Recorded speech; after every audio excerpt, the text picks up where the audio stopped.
ಪಾಪದ ಕೊಡ ತುಂಬಿದಾಗ ಅಹಂಕಾರ ಮಟ್ಟ ಹಾಕಲು ದೇವರು ಯಾವ ರೂಪದಲ್ಲಾದರೂ ಬಂದೇ ಬರುತ್ತಾನೆ. ಸಮಯ ಒಳ್ಳೆಯದೇ ಆಗಲಿ ಕೆಟ್ಟದೇ ಆಗಲಿ ಒಂದು ಪಾಠವನ್ನು ಕಲಿಸುತ್ತದೆ. ಒಳ್ಳೆಯ ಸಮಯದಲ್ಲಿ ಎಲ್ಲರೂ ನಮ್ಮವರೇ, ಕೆಟ್ಟ ಸಮಯದಲ್ಲಿ ನಮ್ಮವರೇ ಬೇರೆಯವರಾಗುತ್ತಾರೆ. ಇದೇ ಕರ್ಮ.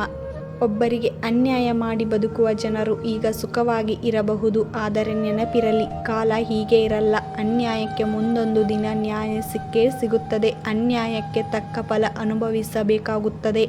ಮೃದು ಮನಸ್ಸಿನ ವ್ಯಕ್ತಿಗೆ ಅವಮಾನ ಮಾಡಬೇಡಿ, ಏಕೆಂದರೆ ಅವರು ರಾತ್ರಿ ಪೂರ್ತಿ ಅದನ್ನೇ ಯೋಚಿಸುತ್ತಾ ತುಂಬ ನೊಂದುಕೊಳ್ಳುತ್ತಾರೆ. ಅದರ ಕರ್ಮ ನಿಮ್ಮನ್ನು ಎಂದಿಗೂ ಬಿಡುವುದಿಲ್ಲ. ಮತ್ತೊಬ್ಬರ ಕುರಿತು ಆಪಾದನೆ ಮಾಡುವ ಮೊದಲು ಆಳವಾಗಿ ಯೋಚಿಸಿ, ಏಕೆಂದರೆ ಮಾಡಿದ ಆಪಾದನೆ ಸುಳ್ಳಾದರೆ ಅದರ ಪ್ರತಿಫಲ ತುಂಬ ಘೋರವಾಗಿರುತ್ತದೆ. ಪ್ರಾರ್ಥನೆ ಫಲಿಸುತ್ತೆ ಅನ್ನೋದು ಎಷ್ಟು ಸತ್ಯವೋ, ಶಾಪವು ಫಲಿಸುತ್ತೆ ಅನ್ನೋದು ಅಷ್ಟೇ ಸತ್ಯ. ಯಾವ ಕರ್ಮವೂ ಕೂಡ ನಿಮ್ಮನ್ನು ಸುಲಭವಾಗಿ ಬಿಡುವುದಿಲ್ಲ. ಭಗವಂತನ ಕೈಯಲ್ಲಿ ಎಲ್ಲವೂ ಇರುತ್ತದೆ, ಆದರೂ ಸುಮ್ಮನಿರುತ್ತಾನೆ. ಮನುಷ್ಯನ ಕೈಯಲ್ಲಿ ಏನೂ ಇರುವುದಿಲ್ಲ, ಎಲ್ಲವೂ ಇದೆ ಎನ್ನುವ ಭ್ರಮೆಯಲ್ಲಿ ಇರುತ್ತಾನೆ. ಆದರೆ ಭಗವಂತ ಎಲ್ಲವನ್ನು ಅನುಭವಿಸುವವರೆಗೂ ಬಿಡುವುದಿಲ್ಲ. ಕೆಟ್ಟ ಕರ್ಮಗಳನ್ನು ಮಾಡಿ ನನಗೆ ಒಳಿತಾಗಲಿ ಎಂದು ಎಷ್ಟೇ ಪೂಜೆ ಜಪ ತಪ ಮಾಡಿದರೂ ಪ್ರಯೋಜನವಾಗುವುದಿಲ್ಲ. ಮಾಡಿದ ಕರ್ಮಗಳನ್ನು ಪ್ರತಿಯೊಬ್ಬರೂ ಅನುಭವಿಸಲೇಬೇಕು.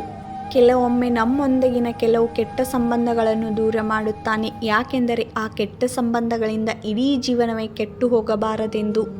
ಜೀವನದಲ್ಲಿ ಯಾರ ಮನಸ್ಸನ್ನು ಇಷ್ಟು ನೋಯಿಸಬೇಡಿ. ಆ ವ್ಯಕ್ತಿ ದೇವರ ಮುಂದೆ ನಿಮ್ಮ ಹೆಸರನ್ನು ನೆನೆದು ಕಣ್ಣೀರು ಹಾಕುವಷ್ಟು. ಏಕೆಂದರೆ ನೊಂದ ಹೃದಯದಿಂದ ಬಂದ ಕಣ್ಣೀರು ಹಾಗೂ ಕೂಗು ಭಗವಂತನಿಗೆ ಖಂಡಿತ ಕೇಳಿಸುತ್ತದೆ. ಅದಕ್ಕೆ ಬೆಲೆಯನ್ನು ನೀವು ಕಟ್ಟಲೇಬೇಕಾಗುತ್ತದೆ.